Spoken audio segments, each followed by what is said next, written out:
আসসালামু আলাইকুম viewers. BSP account খুলতে গেলে আমরা সাধারণত যে সমস্যাটির মধ্যে পড়ি সেটা হলো আমাদের যেই লেখাটা দেখায় যে sorry this mobile number can not be verify by the giving NID number. দুঃখিত, এই মোবাইল নাম্বারটি প্রদত্ত এনআইডি নাম্বার দ্বারা যাচাই করা যাচ্ছে না।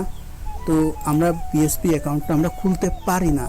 তো আমি যে সমস্যাটা সমাধান করে আমি বিএসপি অ্যাকাউন্টটা করেছি, আমি সেটা আপনাকে যদি জানাতে চাচ্ছি। সেটা হলো বর্তমান বাজারে আমরা যে সিমগুলো কিনে থাকি সেই সিমগুলো হলো রিসাইকেল সিম, অর্থাৎ এর আগে একজন গ্রাহক সেই সিমটা কিনেছে, নিয়ে রেজিস্ট্রেশন করেছে, 3 মাস অথবা 4 মাস সিমটি রিচার্জ করেনি অথবা ব্যবহার করেনি।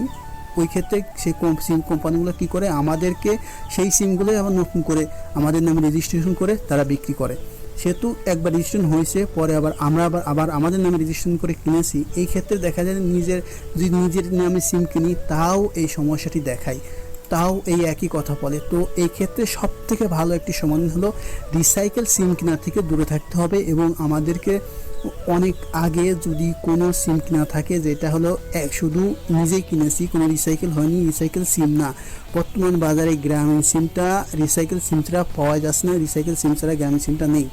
আমি গ্রামীণ সিম কিনে অনেকবার এই সমস্যাটির মধ্যে পড়েছি, তারপরে বুঝতে পারি যে রিসাইকেল সিমের জন্য এমনটা হচ্ছে।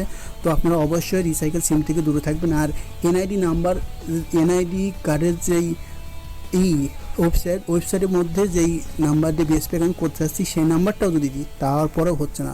তো ভিউয়ার্স, আপনারা আশা করি আমার কথা বুঝতে পেরেছেন। অবশ্যই রিসাইকেল সিম বাদে কিনবেন, কেনার সময় অবশ্যই শুনবেন রিসাইকেল সিম কিনা। যদি অনেক আগে সিম কিনা থাকে ওই নাম্বারটি দিয়ে ট্রাই করবেন, অবশ্যই ইনশাল্লাহ হয়ে যাবে। তো ভিউয়ার্স, সবাই তো ভালো থাকবেন। আসসালামু আলাইকুম।